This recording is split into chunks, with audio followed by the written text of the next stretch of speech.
Let's talk about something that's becoming increasingly important for enterprise companies worldwide: cyber risk management. Traditionally, cyber risk has been managed manually in silos, separate from the business's core operations. The future is about getting real-time risk insights benchmarked against your industry peers through automation. And CyberSaint's CyberStrong platform is leading the charge. CyberStrong is not just another point solution.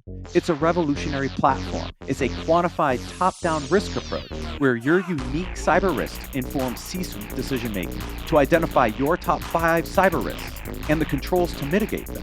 Sign up for your free cyber risk analysis by visiting securityweekly.com/cybersync. Welcome to Business Security Weekly. I am your host, Matt Alderman. Joining remotely are my co-hosts for this segment. First, Mr. Jason Albuquerque. Dude, what a Super Bowl. What a crazy Super Bowl. Went into overtime. Unfortunately, it didn't pan out the way I wanted it to. I didn't want Kansas City getting back. I wanted my Patriots to be the legends there. But all good. It was a great game. Good Super Bowl party at my in-laws' house. Enjoyed the day thoroughly. And it's a crazy game. But if San Francisco would have won, they would have tied for 6 wins with your beloved Patriots. So I don't know which record's more important. I know. And you want to know what? That missed extra point cost them. It did. Yeah, absolutely. Also joining me for this segment, Mr. Ben Carr. Welcome, Ben. Hey, Matt. How's it going? So I'm interested in your thoughts on the halftime show. I was less than impressed. It did not go over well at this house. Oh, interesting. We can talk about that in the news segment because I caught most of it, but yes. There's a lot to talk about there, and I would agree. This segment is sponsored by Panoptica. To learn more, please visit securityweekly.com/Panoptica. Shibu George is an engineering product manager at Outshift by Cisco, specializing in cybersecurity products. With over 24 years of experience in software development, he has held positions at prominent companies such as Oracle, New Relic, and JP Morgan Chase. Shibu is known for his strong leadership, project planning, and execution skills. He is passionate about learning new technologies and networking with industry professionals. He's going to get a few more on the show. Shibu's experience and expertise or background make him a valuable asset in driving the success of innovative technology products. Shibu, welcome to Business Security Weekly. Thank you so much. It is an absolute pleasure to be here. And, talking about the Super Bowl, I kind of liked the halftime show, but there was a little bit of weirdness stuff going on. But I think it was, how many times can we look over to Taylor Swift is really what the counter was all about. Anyway, glad to be here. Yeah, I'm just thankful we found the fireball after the Super Bowl was over and not during for the Swift drinking contest. That's right. There were drinking games. Everybody take a drink every time Taylor Swift's on TV. There were people mumbling by the end, no doubt. Yes. All right, Shibu. So let's get into it. So I think we need some background first, because Outshift is Cisco's innovation arm, which is who you work for, but the product is Panoptica. So help us tie all the dots together with Panoptica. Yeah, absolutely. So Outshift is really, like you said, it's the innovative side of Cisco, where we get to look into the net new things. We're working on modern applications, and security was one of the areas that we want to stay focused on. And Cisco being a security company, we have networking, and to be honest with you, we were one of the sponsors for the NFL Super Bowl. And you can see Cisco's logo there. So security was really important. But Outshift, really, our goal is to kind of take it to the next level. Our goal is to understand what the customers are needing, especially around CNAPP, which is, the different products coming all together, right? So how can we make this a better product for our customers that actually solve all of these things, from code to runtime protection? Yeah, and as we were doing the prep for this this interview, it's funny because now CNAPP's a very common term. Cloud native application protection platform is the other P if you go that far. And I told you the story of Layered Insight, where we kind of coined the term cloud native application protection in the early days of this space. I'm curious, why did Cisco see an opportunity to go here? Because, Cisco's history has been mostly acquisition based, not building based. So what kind of prompted the buildup of Panoptica is kind of a separate build project versus what we've traditionally seen from Cisco, which is more of an acquisition strategy. Yeah, so there was some acquisitions involved for this CNAP solution that we're working on. So two products were coming together, and now we're building on top of that.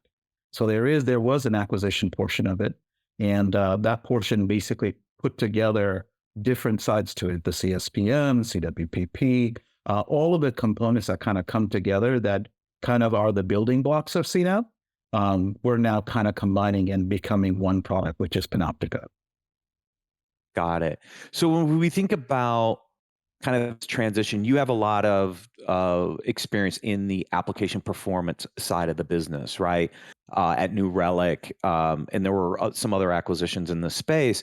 And I always thought that the application performance vendors would be in a really, really good spot to handle application security because they had some of these monitoring capabilities built in from a performance perspective that potentially could have been ported over to security.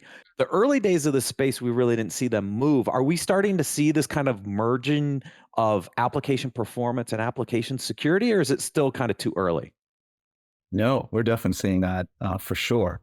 Observability is not just at the platform and application level, but now observability of security is the most important thing. So now if you were to take observability as a kind of an umbrella of what it is that you're watching, it's important to know about how well is your systems up and running, how well are the applications running in terms of performance wise, what is the first time to read and write to the screen from a browser or a mobile application.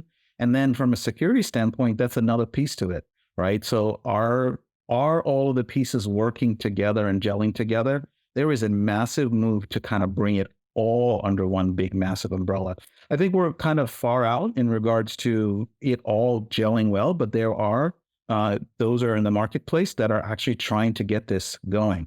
And some of them are performance and platform level observability companies that are now taking on streaming security events and building those into the background. And you can really see that in the portfolio. I took the opportunity to jump on the site and really look through the portfolio, and you can see that you're looking for really that well-rounded aspect because, I mean, you have CI/CD pipeline security. There's solutions around data security and posture management, generative AI solutions. So you're really taking that diverse look at the entire environment and really building that diverse security portfolio around it. I'm really interested in the CI/CD pipeline side. I'm interested in the data security posture management. And to the point, I think that leads into the generative AI solutions because so much of what's happening in the AI space, you need really, really strong data security, right? In order to make sure that you're going to market with strength from the security side.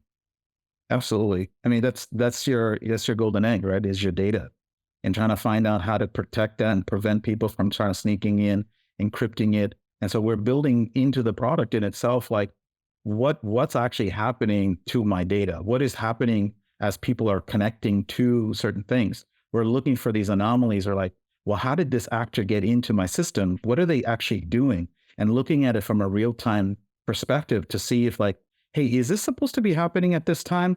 Are there like activities, like events that are firing off? Like, is there a binary that's being downloaded and putting into and being put into a temporary directory and start executing those things?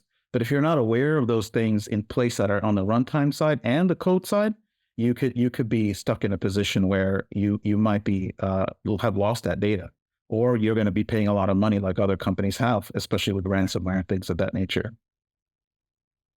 Yeah, one of the challenges I saw in this early space, which I think you're solving for at Panoptica, is you had the static side of the house, right? Jason talked about the CI/CD pipeline, right? So you had your static analysis tools inspecting what was inside of your images, containers, et cetera, analyzing that, looking for vulnerabilities, and even through the CI/CD pipeline to deployment. So you had vendors on that side of the house. Then you had the runtime side, right? What was actually happening in production, right? And there were different solutions to kind of look at the runtime. The nirvana is to bring the two together, right? What's happening during the dev process, looking at what's in these things, kind of to your point, observing what's there, and then enforcing it in the real time is really where these two come together. And I think that's what Panoptica is trying to do, right? Is to marry the static with the dynamic runtime side and actually create a better set of protection mechanisms. Absolutely. I think, there's different roles that are involved, right? You got the developers who are actually building the code, pulling down libraries, hoping that that's the right library to look at. Now, if generative AI is giving you some level of libraries, hey, here's some code that you can write, pull this library down. Well, what if it was injected with the wrong library, which was used for invasion and vulnerabilities and be able to take data down? So you have that side, right? You have code that's being built and you are looking at that and you're developing, but then you have those operational side of things. Okay, in my infrastructure, with all my assets that are in place today, what am I doing to make sure that things are in, well, as you observe these things, what is going on in my environment? Scanning for vulnerabilities, scanning at the file system, scanning to see if there's secrets that are leaked. All of those types of things are important to understand. And then even at the runtime level, that you've checked everything off, is there other things that are in your blind side that we want to protect from?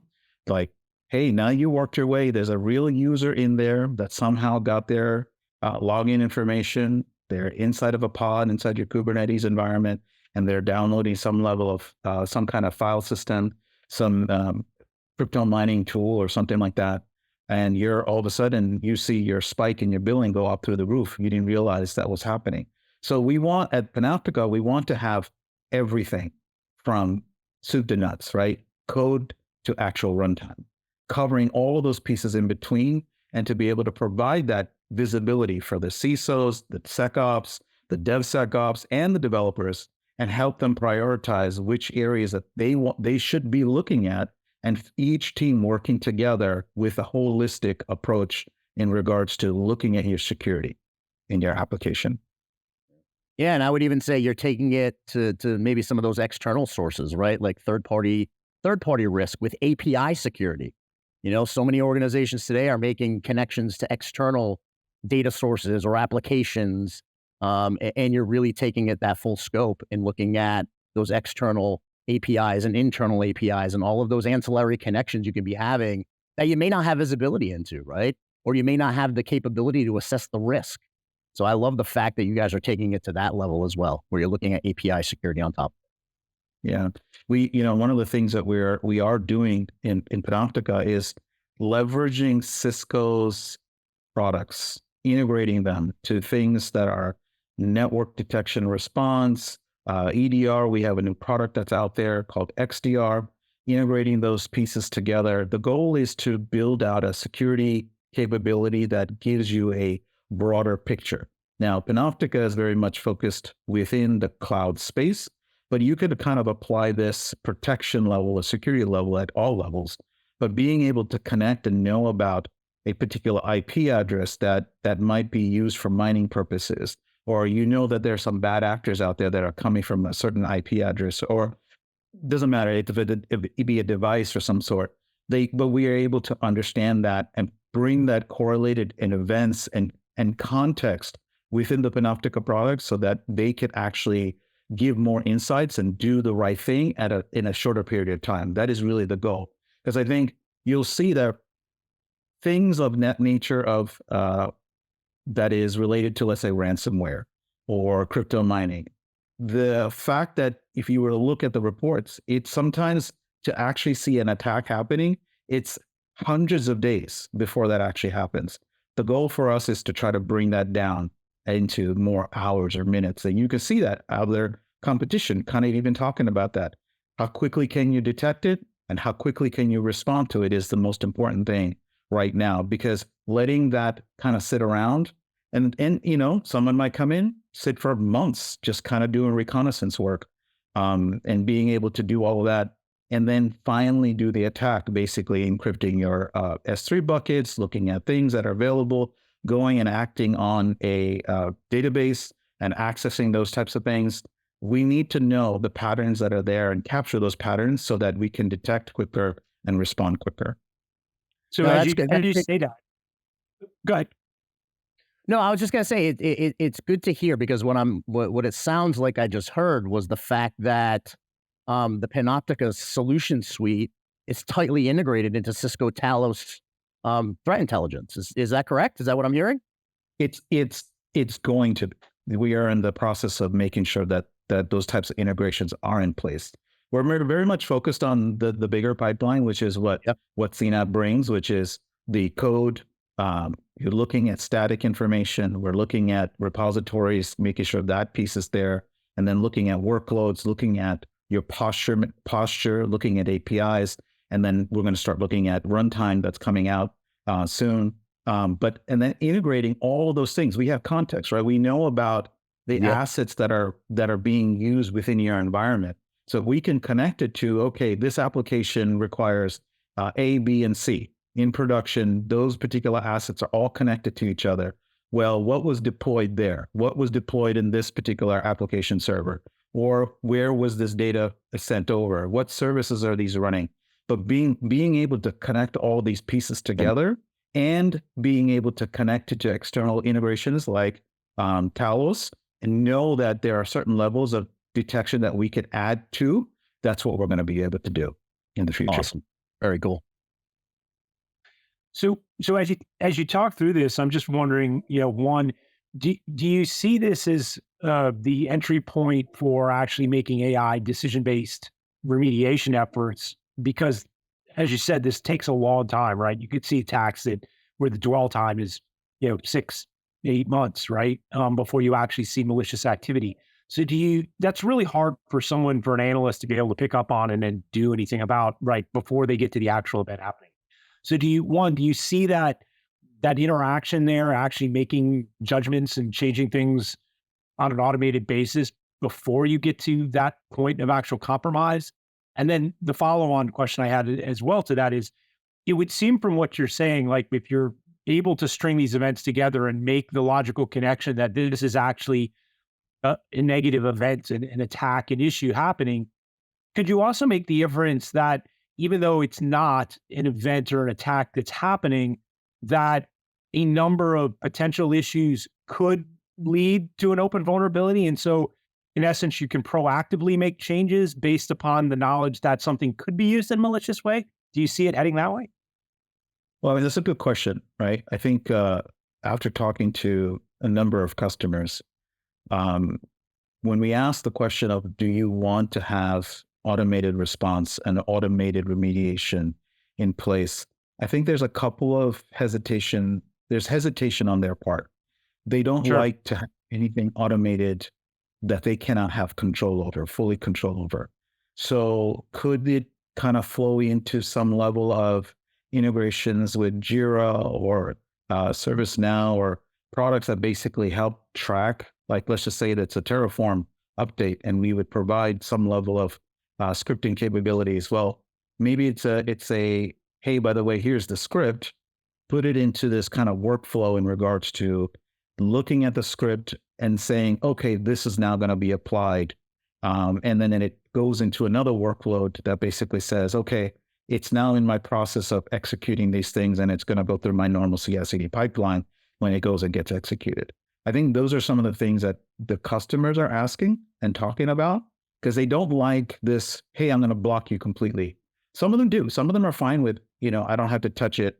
I can go and block this IP address, or I can turn this thing off or turn off a pod or whatever it is that they want to do. I think that's fine. Some people might be okay with it, but most of the people that are at enterprise level, they want to have control, right? And how much of scanning is there, how much data is there, how much automation you want to put into place.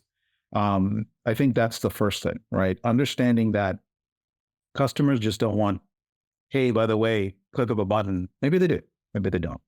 But most of them, I'm seeing that they want to have control. The next question that you had asked was, do you see generative AI being a big player in this and trying to help reduce the overall time of remediation or basically detecting for?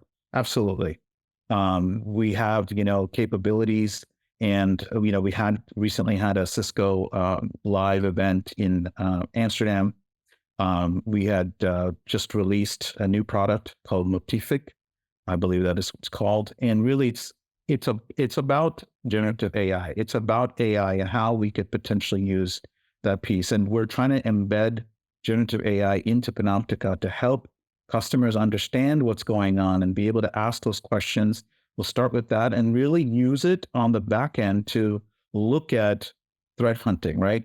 Can we use AI to be able to hunt for things that we might not typically see, but use AI to be able to find those types of things and bring it to the customer to be able to say, hey, by the way, we found something that you might want to look into. And it might not be out there, right? Potentially, right? You could potentially find some things that are 0-day related activity that look extremely suspicious, but we can take that and provide that type of information and they can validate it, right? But that's the goal, right? To understand all the signals that are coming together, use AI, machine learning, and being able to stitch all of these pieces together and elevate them and find the routes, right? What are the routes that you could potentially take? What are we seeing the directions in which the attacker might be taking, or they took 2 steps, they might be going into a specific area, be able to kind of cut them off before it actually happens. I believe that AI is going to be a big part of it, but then there's going to be fighting on both sides, right? One, how quickly can you deter from that? And then on the bad actor side, you're going to see how quickly can we start navigating this tree of events that we can kind of do to navigate to the important stuff, which is the data. Sounds awesome. Now, you talked about integration with the portfolio, right? Which makes a lot of sense. There's a lot of other sensors that Cisco has. You've got a future acquisition coming into the portfolio of where this data might reside in Splunk. I mean, is that a logical extension of bringing all these signals in and then leveraging some of the SOAR capabilities to support some of this automation that Ben kind of brought up? I mean, that's part of our goal, right? I mean, we don't have an acquisition for not no integration. The goal is, because it is a security product and used for security purposes, it is something that we are definitely thinking about doing. Yeah, I think it makes a lot of sense, right? I mean, as you describe the vision of Panoptica and the integration points, the ability to leverage Splunk as it comes into the portfolio to do some of this and to address some of these automation needs, right? Because I agree with you. Like, automation is cool, except people aren't going to just let it go on its own, right? There's going to have to be some intervention by a human, I think, at least in the near term, until clients get comfortable enough with these real-time changes, because you're not going to want to blow something up in production. And so leveraging some of the orchestration and playbook capabilities from a product like that, seem to make a lot of sense when it comes to the automation story.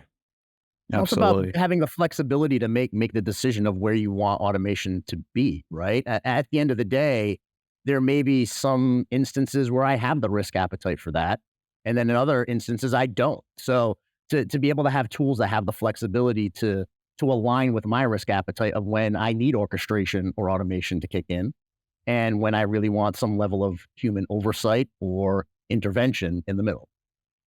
Yeah, control is really the key to it, right? It's not just getting all of these signals put together. What are you going to do with that data? And how much of it do you want to give power to, say, an admin or a group of folks to be able to execute those things? There are enterprises have processes in place so that not just anybody can go ahead and execute a change, right? Terraforms are validated, make sure it adhere to certain templates and schemas that they have some policies in place, and those policies need to be adhered to so that when you actually execute those things, those are checked off prior to it going to production. It's fine to go ahead and test it out in a more of a development or staging type of area, but when it comes to production, it should all flow one way, shape, or form with a controlled environment at the end of the day.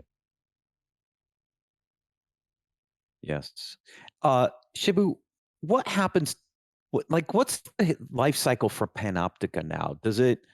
Because you're an Outshift employee, I think, not a Panoptica employee. So, does Panoptica continue to move on? Do you eventually grab another innovation project and Outshift? I'm just curious, what the life cycle of something like this looks like on the Outshift side. Yeah, I think the goal is, and I'm net new to Outshift and Cisco in itself. I think I'm completing about a year here at Cisco here. But really, from my understanding, is that the goal is to evolve it, mature the product, and then eventually bring it into Cisco proper. Right. The goal is to graduate it and build it out, and then and be innovative. What's the next best thing, and work on those things that are important, and be able to be on the cutting edge at the end of the day. And that's really Outshift's goal, because we are the innovative arm. We're trying to get to that place of what is everybody talking about, or even read the tea leaves and say, this is what people are going to be talking about, and start working on those things. And that's really the objective of Outshift. And I can't really speak, 100% on what the holistic thing is but what my understanding is, as being a product manager here at Outshift, that is what I'm seeing, and that's what they want to do. And that's exciting for me, really, to be honest.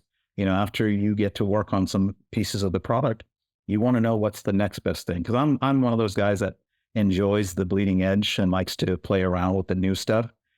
Just like even AI, I've played around with some of those things that are out there, and being able to augment things like using LangChain, or using ChatGPT's API, OpenAI, or just any of those types of things, to be able to understand what's going to happen, where is it all going to lead to, and be in front of it.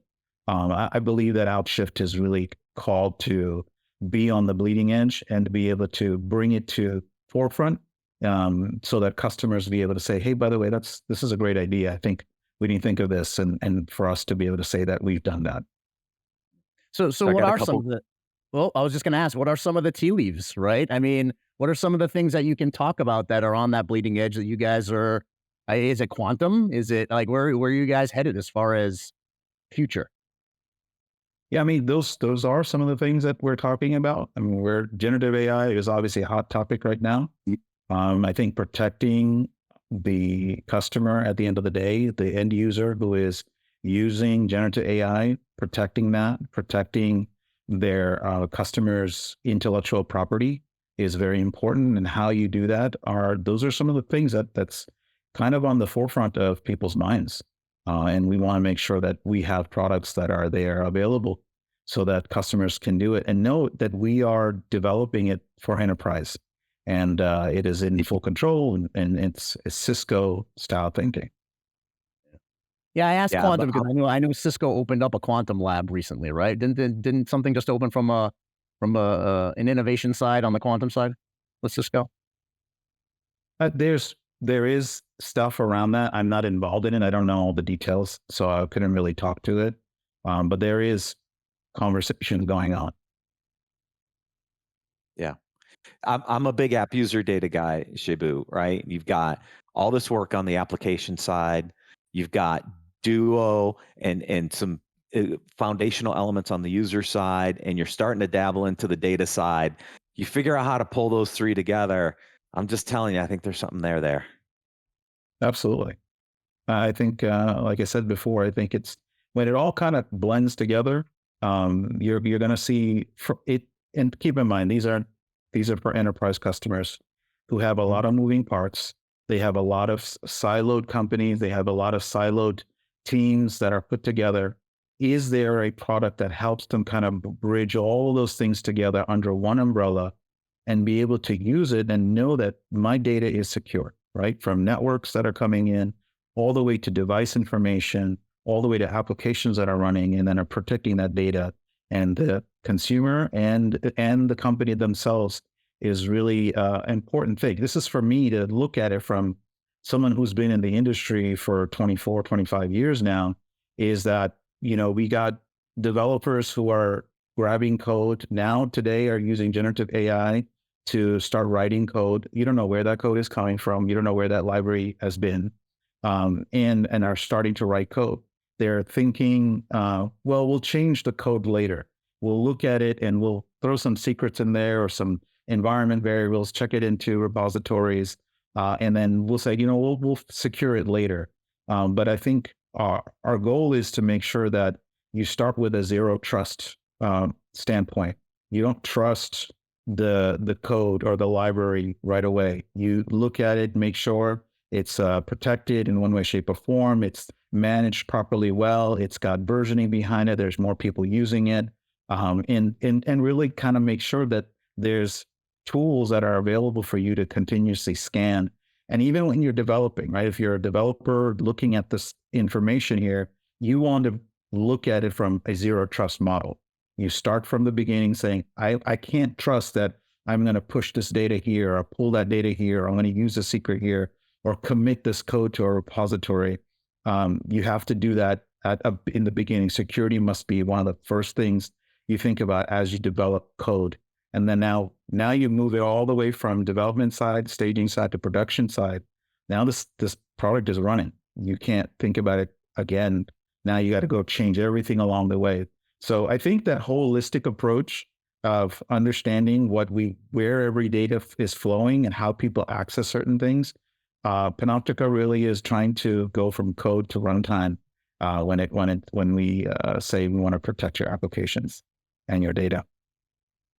Awesome. Shibu, thank you for joining us on Business Security Weekly. It's my pleasure. Thank you. To learn how to secure your cloud applications, please visit securityweekly.com/Panoptica.